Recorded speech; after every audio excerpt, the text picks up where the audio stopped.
सदाधार दयाम्बुधाम्ने बोले आनंद कंद भगवान की सीताराम सीताराम सीताराम सीताराम सीताराम सीताराम सीताराम सीताराम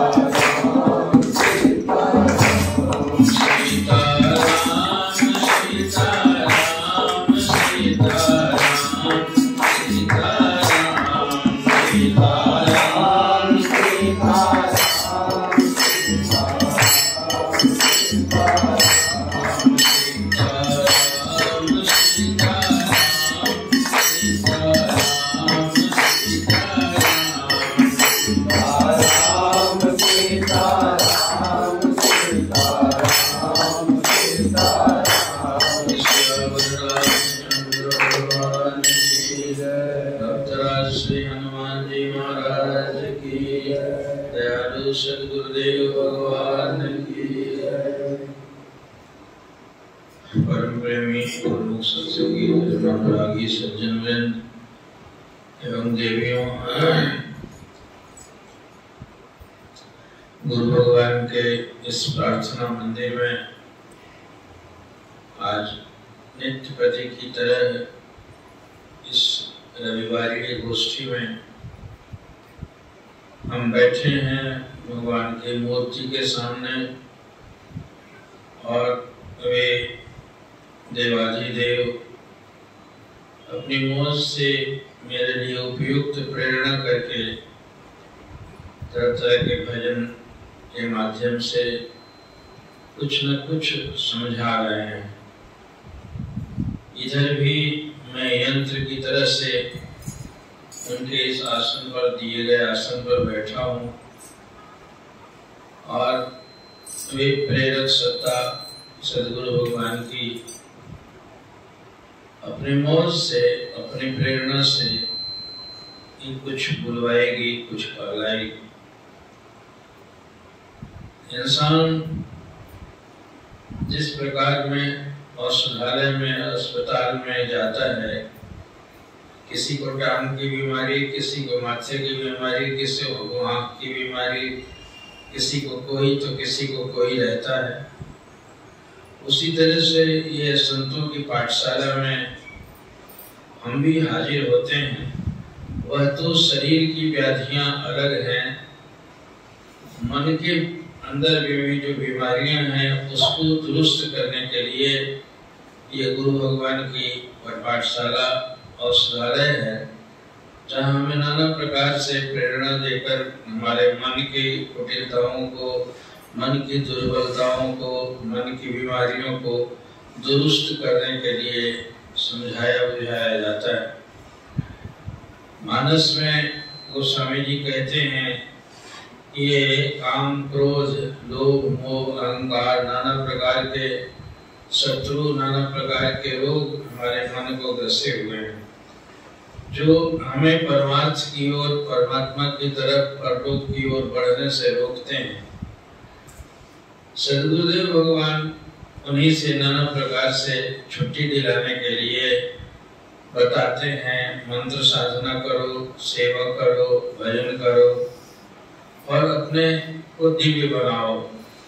कहते हैं कि ये मन मंदिर में गाफिला तू झाड़ू नित्य लगाया कर। ये भजन जप वगैरह जो कहा जाता है तो मन मानस में झाड़ू लगाने जैसा है। जैसे आंगन को झाड़ बुहार कर हम ठीक करते हैं, दुरुस्त करते हैं कि दिन में लोग आएंगे तो देखेंगे गंदगी नहीं है, सवेरे सवेरे ही आदमी झाड़ू लगाता है। उसी प्रकार सवेरे सवेरे ही बैठकर मन में झाड़ू लगाने की प्रेरणा दी जाती है, कारण कि वहाँ भी गंदा है। यहाँ तो बाहर के लोग, सांसारिक लोग आएंगे, मन के अंदर में तो देवता को बुलाना है, भगवान को बुलाना है, इष्ट देव को बुलाना है, इसलिए वहाँ भी झाड़ू लगाने की आवश्यकता है। जो ध्यान पूजा वगैरह मंत्र जब बात कही जाती है वह एक प्रकार से झाड़ू लगाने जैसा है, और उस झाड़ू को उधर भी साफ करें, बाहर भी साफ करें। ये कभी कभी परमार्थ की परलोक के रास्ते में कभी काम रोकता है, कभी क्रोध रोकता है, कभी लोभ रोकता है, कभी संसार का मोह रोकता है, कभी अहंकार रोकता है। ये बड़े बड़े शत्रु हैं और जो हमें रोकते हैं आगे से जाने के लिए। मन की ब्राह्मी धारणा, जो पवित्र धारणा है, उसमें खरड़ डाल देते हैं। वह आदमी सच्चिंतन के लायक नहीं रहता, क्योंकि इसको तो ग्राहों ने डस लिया है। कहते हैं कि सांप जिसको डस गया तो नीम भी मीठा लगे।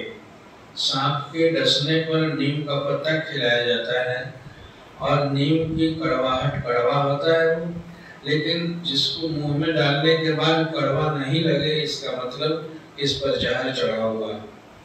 उसी प्रकार से हमारे मन को माया ने डस लिया है, माया रूपी नागिन ने डस लिया है, इसलिए अच्छी बातें इसे सुहाती नहीं है और मन को नाना प्रकार के कुतर्कों से यह हटाया देता है। हमारे दरबार में गुरु महाराज जी के घर में जो सेवा करने को बताया जाता है कि तुम तन से सेवा करो, मन से भजन करो और धन से है तो दान दो। कहते तन पवित्र कर सेवा और धन पवित्र कर दान। मन पवित्र हरि भजन से होए त्रिविध कल्याण। ये तीनों का कल्याण होगा यदि मन से भजन करोगे तब। तो तन और धन को लगने के बाद ही मन का भजन बड़ा सूक्ष्म है। जबरदस्ती आंख मूंद के बैठने से कोई जरूरी नहीं है कि मुझे ध्यान लग जाए, कारण कि ध्यान तो तन में लगा हुआ है। रोग है, व्याधि है, नाना प्रकार के प्रपंच है, तो ध्यान तो तन में लगा है या ध्यान में लगा है। तो तन और धन में लगा हुआ ध्यान सूक्ष्म है, मन में नहीं लगेगा। जैसे कुत्ते की मिसाल दी जाती है कि मन जो है एक कुत्ता है, तो कुत्ता जैसे तन में लगता है या ध्यान में रहता है, तो दोनों में रात दिन रमण करते रहता है। ये मन मिला ही है पिछले जन्मों से, इसको तन मिला है और तन के पोषण के लिए प्रारब्धवश धन मिला है। तो कुत्ते को यहाँ से गेट तक ले जाना हो तो ऐसे उसको समझाया जाएगा तो बात मानेगा नहीं, उसको दुरदुराया जाएगा तो काट खाने को तैयार होगा। तो उपाय ये है कि जिस रोटी के टुकड़े में उलझा हुआ है उसे उठा के वहां फेंक दिया जाएगा तो अपने आप चला जाएगा। तो तन की सेवा करने का यही मतलब है। और सेवा कोई बहुत मजबूत, कोई बहुत धन से धनी नहीं करता है। सेवा का तो ऐसा है कि तुम्हारे भाव दिव्य यदि हो तो कुछ नहीं करके भी सब कुछ हो जाता है, और यदि भाव बिगड़े हुए हों तो सब कुछ करके भी कुछ नहीं हो जाता है। मेरे गुरुदेव कहते थे कि एक आदमी सबकी सेवा का फल ले सकता है, और सबकी सेवा का फल कैसे लेगा? कहते कि अब बताओ, तुम सत्संग में आके बैठे हो, तुम्हारे जूतों की कोई रखवाली करता है कि मेरे भगत आए हैं इसलिए इन लोगों का जूता कोई चुरा न ले जाए। अब वह तो तुम तो पुण्य कमा रहे हो यहाँ, और वो बेचारा जूते की रखवाली कर रहा है, तो तुम्हारे पुण्य में से थोड़ा हिस्सा तो उसको मिल ही जाएगा, तुम्हारे सामान की रखवाली करता है। तुम यहाँ नाना प्रकार से सेवा में लगे हुए हो, तो कोई तुम्हारे लिए अच्छा सा बना रहा है, खीर पूरी बना दो, बहुत मेहनत हो रही है, बढ़िया चाय पिला दो, बड़े ही थके हुए लोग हैं, ठंडा पानी इनको पिला दो क्योंकि ये गर्मी में खट रहे हैं, तो उस सेवा में तुम्हारा हिस्सा बन जाएगा यदि ऊंचा भाव रखोगे। तो कोई आवश्यकता नहीं कि सेवा के लिए हम बलिष्ठ हैं, हमको तो तकलीफ है, हम रोग है, ऐसी कोई बात नहीं है। गिलहरी की उपमा गुरु महाराज जी बताया करते थे कि जब सेतु बंध वहां बन रहा था रामेश्वरम के स्थापना के बाद, भगवान उस पे पुल जब बना रहे थे, तो जैसे कहानी है सुने होंगे, पुल जाने के लिए उसने समुद्र में खुद ही कहा था कि महाराज आपके यहाँ नरनेल दो बंदर हैं, इनको आशीर्वाद मिला हुआ है कि ये पत्थर लाके मेरे ऊपर डाल देंगे तो तैरने लगेगा, इसलिए आप उनको आज्ञा दीजिए, जितने लोग उठा के रोड़ा डालें उनसे छुआ के डालें, तो ऐसे ही बस इसके ऊपर फट जाएगा। तो इसी तरह से बनाओ। तो भगवान किनारे बैठे, सब सेवा हो रही थी, तो प्रभु हैं वो तो कुछ ना करके भी सब कुछ करते हैं, सबके अंदर में प्रेरणा करने वाले तो वही होते हैं। वो बैठे बैठे देख के मगन हो रहे थे। तो उन्होंने लक्ष्मण भैया से कहा कि लक्ष्मण ये देखो इतने इतने पहाड़ उठा उठा के डाल रहे हैं, इनके बीच में ये गिलहरी क्या कर रही है। तो छोटी सी गिलहरी होती है वो बीच में, और बहुत खुश दिख रही थी। आदमी खुश हो ना तो उसका अंतःकरण खिला हुआ हो, तो जैसे बालक का चेहरा कैसा एकदम खिला हुआ फूल जैसा होता है, और वही बूढ़ा नीचे से ऊपर तक संसार जैसे उसको खा गया है, माया से ग्रस गया है, तो उसका चेहरा एकदम बिल्कुल सिकुड़ाया हुआ, मुरझाया हुआ, झलाया हुआ होता है, कारण कि अंतःकरण प्रसन्न नहीं है। तो उसको गिलहरी को देख के लगता था कि बड़ा खुश है वो। तो लक्ष्मण जी को कहे कि इसको पकड़ो, ये क्या कर रही है, बीच में एक रोड़ा गिर जाएगा तो मर जाएगी, और कूद कूद के जाए आवे जाए आवे जाए आवे।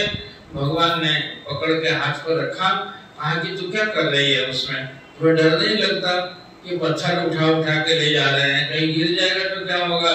तो गिलहरी कहती है प्रभु मैं पुल बना रही हूँ ना, लंका फतह करने के लिए, दुष्टों के संहार के लिए, माता का पता करने के लिए आप लंका में जा रहे हैं, तो इतने बड़े देव कार्य में मेरा भी तो सहयोग हो जाए।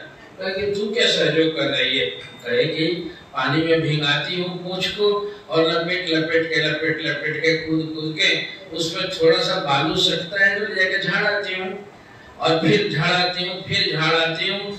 तो इतना अब हमारी तो औकात इतनी है एक चुटकी बालू के बराबर, इसलिए मैं भी खुश हूँ कि मैं भी सेवा कर रही हूँ आपके इस देव कार्य में। सारे देवता लोग पुलकित हो रहे हैं कि अब राक्षसों का संहार करेंगे भगवान, और ये इतना बड़ा देव कार्य हो रहा है तो मैं भी कर रही हूँ। तो हंसने लगे, कहे कि तो तुम्हारे बालू से पुल बनेगा, बोला समुद्र अथाह है। कहा कि पहले बालू से नहीं बनेगा तो इनके पत्थर से भी नहीं बनेगा, बनाने वाले तो आप बैठे हो, लेकिन अब इनको यदि गरूर हो जाए कि मैं समुद्र में पुल मान रहा हूँ, तो ये बंदर जनों से पूछो कि इसके पहले भी एक आध पुल बनाए हैं क्या। तो ये आप कुपित हुए समुद्र पर, समुद्र ने इसका भेद बताया, पहले भी तो ये लोग मुंह लटकाए बैठे थे कि कैसे पार जाया जाएगा। तो ये तो आपने उससे कहवाया, एकदम उसको समुद्र को सोखने के लिए आप अग्निबाण संधान कर लिए थे। तो उसने प्रकट होकर आपसे विनती की थी कि प्रभु मर्यादा मत मिटाइए, हमको सोखिए नहीं तो आपका नाम भी करुणा सिंधु कहा जाता है, दया सिंधु कहा जाता है। तो आपको भी नापा जाता है सिंधु से। सिंधु कहते हैं समुद्र को, समुद्र जितना ज्यादा अथाह है उतना ही आपकी दया भी अथाह है, आपकी कृपा भी अथाह है, आपकी शक्ति भी अथाह है। और यदि हमको सुख देंगे तो आपको फिर किससे उपमा दी जाएगी, किससे नापा जाएगा। इसलिए आप भी छोटे हो जाएंगे, मर्यादा मत बिगाड़िए, मैं भेद बताता हूँ, इसलिए इस तरीके से मान लीजिए। तो उन्होंने तो आपके चलते न कहा है, इसलिए ये लोग आपसे श्रेय ले रहे हैं कि हाँ हम भी कर रहे हैं, लेकिन ये कोई नहीं करता है। करने कराने वाले तो प्रभु हैं, परमात्मा हैं, वे श्री राम घट घट के अंदर में व्यापने वाले करवा रहे थे। तो अब ये आप करवा रहे हैं तो मैं भी, छोटी सी तो औकात हमको दिए हैं। अब इन लोगों को बल है पहाड़ उठाने का, तो मैं तो चुटकी भर बालू ही उठा सकती हूँ, लेकिन हाजिर हो ना, इतना तो आपके रजिस्टर में चढ़ रहा है कि मैं भी कुछ कर रही हूँ। और भगवान बड़े खुश हो गए कि देखो कितना भाव है इसका। तो उसको स्नेह से एकदम उसके ऊपर हाथ फेरने लगे। तो उसी भगवान के अंगुलियों का निशान आज भी गिलहरी के पीठ पर है, और वो भगवान ने उसके ऊपर ऐसे गिलहरी से हाथ फेरा। तो सेवा के लिए, गिलहरी के लिए हम लोग गुरु महाराज जी का मंदिर बनता था, तो जब दौड़ दौड़ के सेवा करते होते थे, जवान थे, ताकत थी तो करते थे। अब आज तो हाथ पकड़ के चलाया जा रहा है, तो मैं चाह के भी 2 ईंटा पकड़ाना चाहूँ तो नहीं पकड़ा सकता। उस समय जब करते थे बड़े बाबा जी थे, और बेचारे नहीं है शरीर से, तो बड़े थे भास्कर जी महाराज, तो वे रात में ठंडा होता था और बूढ़े थे वे, तो करे क्या, एक छोटी सी झाड़ू लेके जो बनपुरी के सीढ़ी पर चढ़ते थे हम लोग, तो झाड़ू बहाते रहते थे। गिट्टी गिरता था तो उनका भाव था कि लोगों के पाँव में गड़ जाएगा, इसलिए इसको झाड़ देता हूँ। अब उस कितना भी कहा जाए कि बाबा बैठ जाइए ना, बाबा बैठ जाइए ना, कहने कि तुम अपना काम करो ना भाई, मैं भी करता हूँ कुछ। तो उनका भाव था कि इनके पाँव में गड़े नहीं, ये दौड़ दौड़ के सेवा कर रहे हैं, तो झाड़ू देना भी अब उनके लिए सेवा बन जाती थी वे। तो इस तरीके से झाड़ते थे, बैठे थे, कभी भी जाके बिस्तर पर सोते और बैठते नहीं थे, इतने खुश होते थे। गुरु महाराज जी को भी देखा, और हम लोग दौड़ के जब ईंट ढोते थे तो महाराज जी को दंडोत करने गए, महाराज जी कहेंगे बेटा तुम लोगों को दौड़ दौड़ के काम करते देखता हूँ तो मुझे खुशी होती है कि मैं भी दौड़ता इसी तरह से तुम्हारे साथ। मैं भी गुरु महाराज जी का मंदिर बनवा रहा हूँ ना, उस मंदिर में मेरी भी भागीदारी हो जाए, लेकिन क्या करूँ, अब तो गिर जाऊंगा मैं दौड़ूंगा तो। हाँ, जब ताकत थी तो दौड़ते थे तुम लोगों जैसा, अब इतना ही है कि मेरे ऊपर जो लोग आके चढ़ा जाते हैं और उससे तुम लोगों के खाने पीने की व्यवस्था कर देता हूँ। अब मेरी तो यही सेवा हो सकती है, मैं इससे ज्यादा तो नहीं कर सकता मैं। तो सेवा के भाव की बात बड़ी अच्छी बात है गिलहरी की। मेरी औकात नहीं, कोई बीमार होता है, कोई रोगी होता है, कोई कुछ होता है, अरे भावना तो कर सकते हो तुम। जो बेचारे खट के धूप में पसीना छुड़ा रहे हैं उनके प्रति एक गिलास पानी पिला दो ना, उनकी सेवा में से तुम्हें मिल जाएगा। बहुत नहीं तो उनके लिए कोई बढ़िया सी चीज लेके, मिठाइयाँ लेके खिला दो, उनको कुछ कर दो, उससे तुम्हें सेवा का भाव मिलेगा। मेरे कहने का मतलब अभी भी यहाँ भगवान का मंदिर बन रहा है। देखो, मंदिर मकान नहीं होता, ये उसमें हम और आप चारपाई डाल के नहीं बैठने जाएंगे, उसमें भगवान के विग्रह की प्रतिष्ठा होगी और आदि काल तक जब तक वो मंदिर रहेगा तब तक वहाँ पूजा ही पूजा होगी और आपके लोग मत्था टेकेंगे, दंडवत करेंगे, भगवान की आरती करेंगे, पूजा होगी। तो दुनिया में मकान कितने कितने बना रहे हैं सरकार के लोग, लेकिन मंदिर तो बिरले कहीं बनता है और उस मंदिर के बनने का हेतु बड़ा ऊंचा है। उसके प्रति जितनी निष्ठा और भावना और श्रद्धा से करेंगे, तो कहते थे कि ये ईंट का मंदिर के साथ साथ तुम्हारे मन का मंदिर भी बन जाना चाहिए।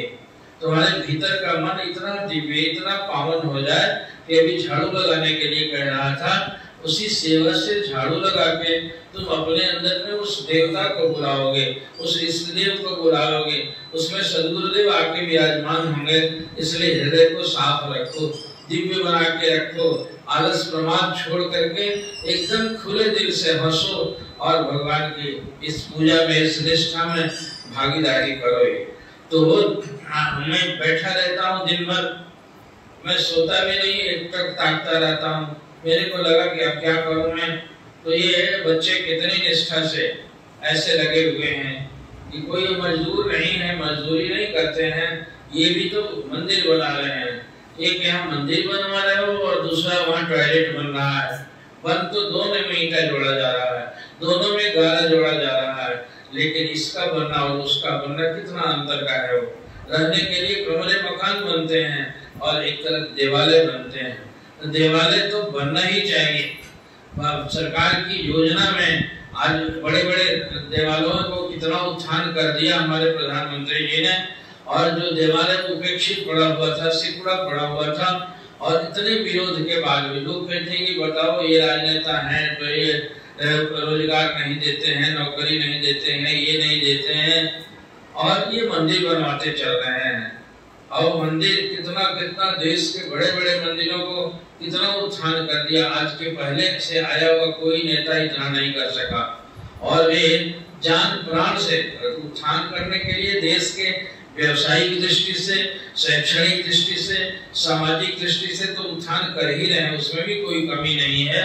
लेकिन आध्यात्मिक और धार्मिक स्थानों को भी उजागर करके उन्होंने इतना पुण्य लिया है।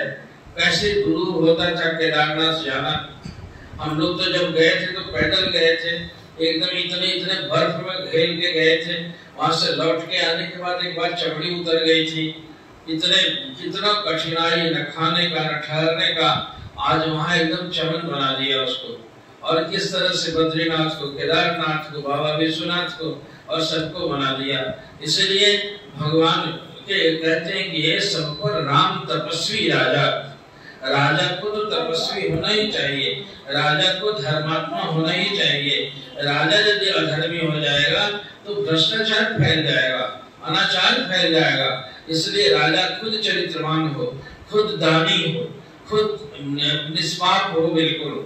अब ये राजा बन के लोग छीना-छीनी कर करके कि हमको ये बनाओ, हमको ये बनाओ, लोग चोरी करने के लिए तो हल्ला कर रहा है। देख रही है दुनिया कि हमारे सरकारी खजाने से लूटने के लिए हमको ये विभाग दे दो, हमको ये विभाग दे दो। इसका मतलब विभाग तुम सेवा करने के लिए नहीं ले रहे हो। और कहते हैं मोदी कि मैं तो किसके लिए बचाऊंगा, किसके लिए चोरी करूंगा, न मुझे पत्नी न बच्चा न कुछ। और इस तरीके से जी जान से वो आदमी इतने सालों तक कहते थे कि आज 15 साल हो गए, 25 साल हो गए मुझे प्रधानमंत्री और मुख्यमंत्री बनते हुए, मैंने सिर्फ 2 दिन जीवन में छुट्टी ली है। उनकी मां मरी थी तब भी जाके भाइयों को अंत्येष्टि करके उनको 2 फूल चढ़ा के लौट के आ गए थे कि वहाँ काम छूटेगा। 24 घंटे में 18 घंटे काम करने वाला हो तपस्वी, और निष्ठा इतनी, ये रामनवमी और नवरात्र में पानी पीकर रहते हैं, नींबू पानी पी के, इतने यदि चरित्र। अब ये अंडे खाएंगे, मुर्गे खाएंगे टेबल पर बैठ के, और ये मंत्री चले हैं समाज को सुधारने के लिए। हमारे बच्चे और अगर जी करते हैं, शराबी बनते हैं, तुम क्या करोगे, सुधारोगे? तो चरित्र की शान अलग होती है। तो राजा को ऐसा होना चाहिए। मंदिर बनना और बनाना तो चाहिए, सब कुछ बन रहा है, शिक्षालय बन रहा है, तो उसके साथ देवालय क्यों न बने? देवालय बनेगा तो लोग प्रार्थना करेंगे, वहां तो सिर झुकाकर ही जाओगे ना, पकड़ के तो नहीं कोई जाएगा। भगवान की उस सत्ता के सामने झुक के इस तरीके से करोगे। और जितने दिव्य उन्नत भाव से मंदिर का निर्माण होगा, भगवान की पूजा होगी, तुम्हारा मन मानस उतना ही शुद्ध होता जाएगा। मैं अभी 2-4 दिन पहले वहाँ खड़ारा हनुमान मंदिर में कहा था कि रामलीला जो होती है वहाँ पर रामनगर में, काशी में, बड़ी मशहूर लीला है वो अंग्रेजों के समय से है, और उस लीला को देखने दूर दूर से लोग जाते हैं। बड़ी अद्भुत लीला होती है। तो उसमें अनुदान मिलता था सरकार की तरफ से उनके खर्चे के लिए। तो इस समय अंग्रेज और उसमें डीएम था, उसने कहा कि छोकरों का मुंह रंग रंग के और झूठों के लीला करते हैं, इनको पैसे देने से क्या फायदा है। और वो रोकना चाहा उसने। तो लोगों ने बड़ी विनती की कि भाई देखिए रामलीला कितने दिनों से चली आ रही है, भगवान रामलीला देख के राम के चरित्र की याद आती है, तो आप ऐसा मत कीजिए। तो उन्होंने कहा कि ठीक है, तुम्हारे रामलीला में कोई दम यदि है तो उस राम के समय के हनुमान ने समुद्र डांग दिया था, तो ये तुम्हारा राम यहाँ गंगा जी नाम जाएगा छलांग लगा के, तब तो हम सब दिन के लिए तुम्हारा अनुदान ग्रांट करेंगे, नहीं तो हम बंद कर देंगे इसको। अब आने पे आ गई बात, जो हनुमान का पाठ खेलता था लड़का, वो हैरात में आ गया कि अब ये कैसे होगा, 80 घाट पर गंगा इतनी चौड़ी है और इसको कैसे छलांग लगाएंगे। तो उनके हनुमान बनते बनते उनके अंदर में हनुमान का भाव था। संकट मोचन हनुमान जी के मंदिर में जाके और रो रो के विनती करने लगे जो हनुमान बनते थे, और पूरी रात रोते बैठे रहे कि हे हनुमान जी, ये बंद हो जाएगी लीला, और ये नास्तिक जो है अंग्रेज ये अनुदान बंद करने के लिए कह रहा है, इसलिए महाराज कृपा कीजिए, मेरे अंदर में थोड़ी शक्ति डाल दीजिए। मैं शक्ति अपने व्यवसाय के लिए, बाल बच्चों के लिए नहीं मांग रहा हूँ, वो शक्ति उस धार्मिक क्रियाकलाप को जारी रखने के लिए मांग रहा हूँ। तो वे खूब रोते रहे। सवेरे 8 बजे का टाइम दिया था, और डीएम और तमाम शहर भर के हजारों लोग वहाँ तमाशा देखने के लिए थे, और रात भर वहाँ रोता हुआ ठीक जब 8 बजा तो संकट मोचन हनुमान जी के पास से वो विनती करके दौड़ा हो, और दौड़ के जाके गंगा के किनारे जय श्री राम कहा, और एक बार में गंगा जो 2 मील चौड़ी होगी वहां से जाके उस बार गिरा और खून उगल के मर गया। उसी समय एकदम ताली बज गई कि देखो हनुमान की शक्ति आ गई इसके अंदर में, और उस समय से आज तक भी लीला होती है और सरकार का अनुदान भी कायम हुआ है। तो पूजाओं की विधि विधान से यदि निष्ठा से पूजा की जाए, भाव हमारे उन्नत यदि हो, तो भीतर में हृदय की पवित्रता आ जाती है।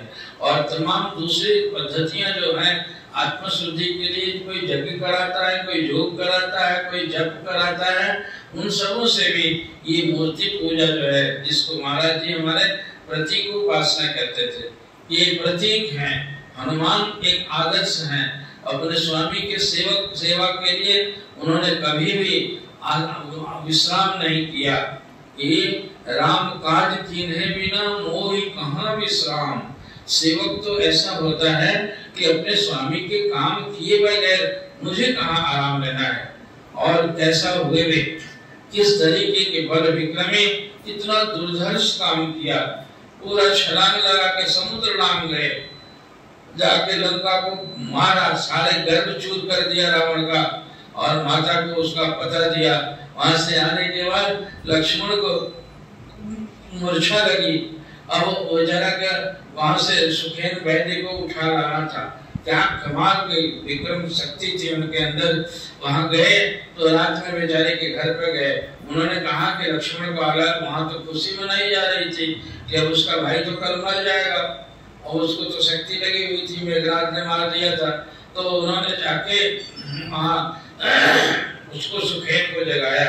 उसने कहा कि महाराज मैं तो आपके बैरी पक्ष का मैं वैद्य हूँ, इसलिए मैं तो नहीं जा सकता, आपको मेरे ऊपर विश्वास भी नहीं करना चाहिए, और हमें तो कल फांसी चढ़ा देगा यदि पता चल गया कि मैं गया इलाज करने। तो हनुमान जी कहे कि देखो तुम सो जाओ चुपचाप और मैं ले चलता हूँ।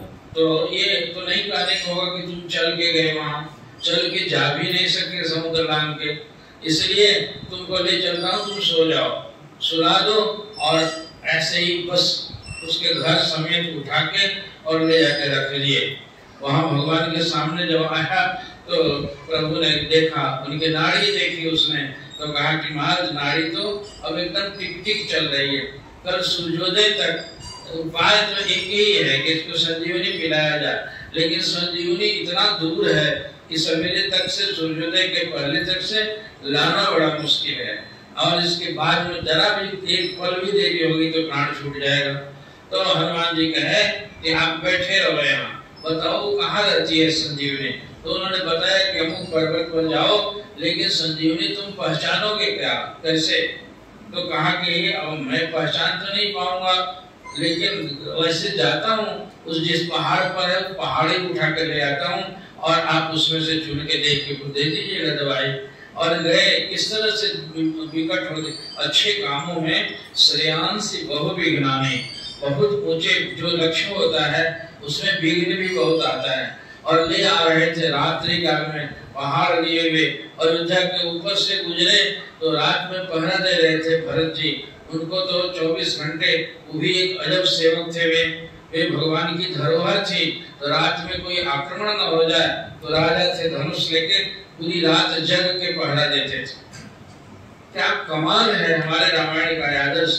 लक्ष्मण जी 14 साल तक नींद और नारी का त्याग करने वाले, सोए ही नहीं थे। इधर उनके यहाँ राज में भी जाके अपने राजा बनने के बाद भी भरत जी भी नहीं सोए, जमीन पे पुष्प बिछा कर सोते थे, खड़ाओं से आज्ञा मांगते थे, और पूरी रात जग के उनके अयोध्या की रखवाली करते थे। देखिए कि ये कौन है जानवर, ये लेके पहाड़ ऊपर में जा रहा है। उन्होंने बाण चला दिया और राम राम राम करके लेके नीचे आ गए। जैसे राम का नाम सुना उन्होंने कहा कि तो राम का कोई भक्त लगता है। तो ये गए वहां पर, तो कहा कि हे महाराज आप कौन हैं, राम राम जप रहे हैं। कहे मैं प्रभु श्री राम का सेवक हूँ मैं। तो कहा कि ये पहाड़, तो उन्होंने सारा वृत्तांत कहा। उन्होंने पहला पूछा कि आपका परिचय क्या है। कहे मैं उनका भाई भरत हूँ और ये अयोध्या नगरी है। एकदम उतने कष्ट के बावजूद भी हनुमान हर्षित हो गए कि धन्य हो प्रभु, जिस भरत की इतनी पढ़ाई करते थे यही भरत है भैया आपके, इतनी रात में और इतना शक्तिशाली की मेरे जैसे बल विक्रम वाले को भी एक बाण से गिरा दिया नीचे।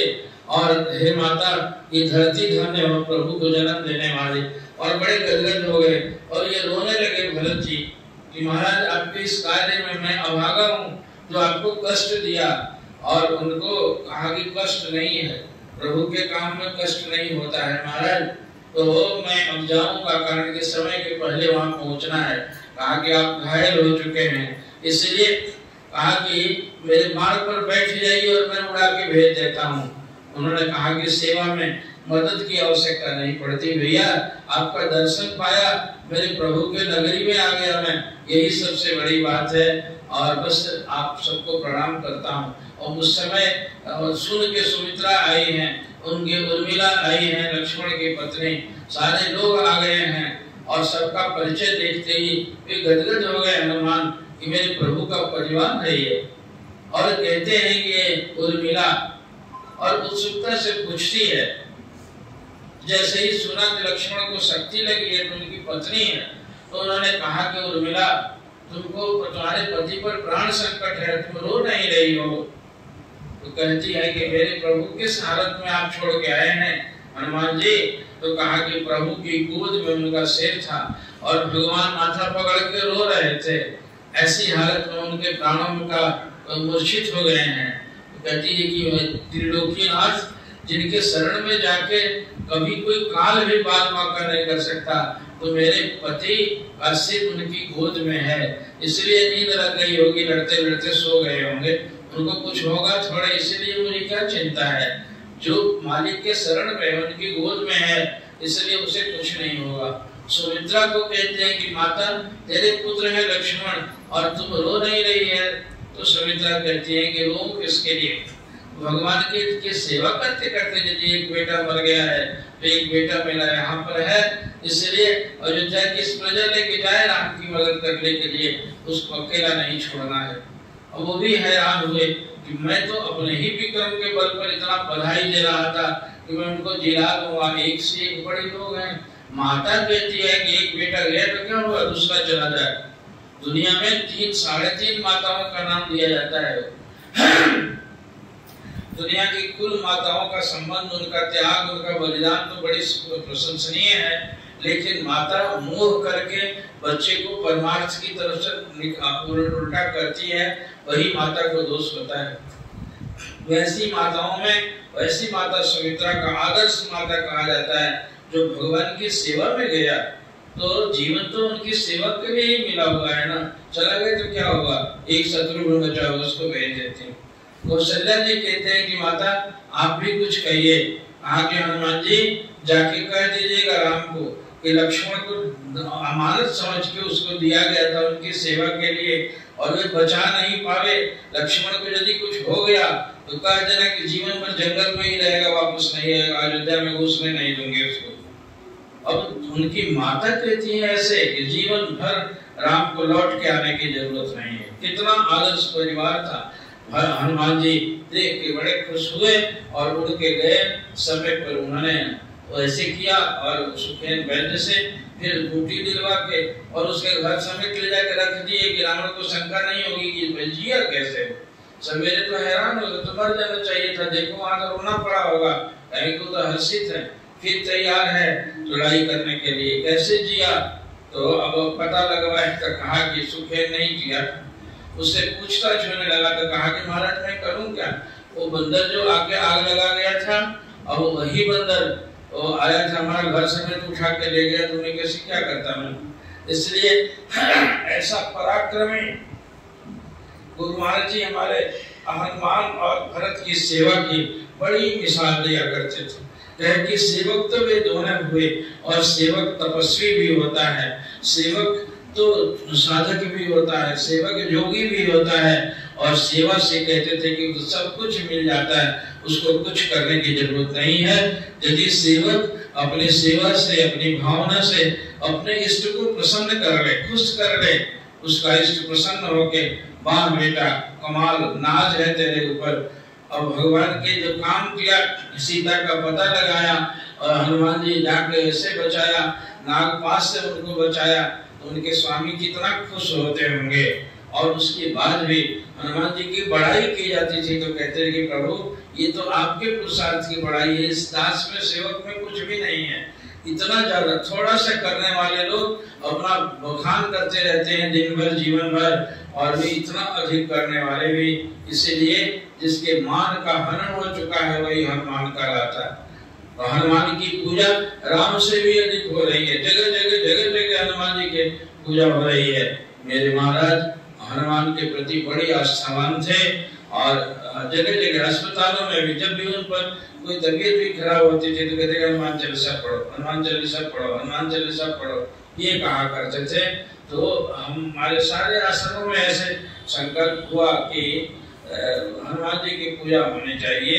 तो सारे आश्रमों में हनुमान जी की स्थापना थी।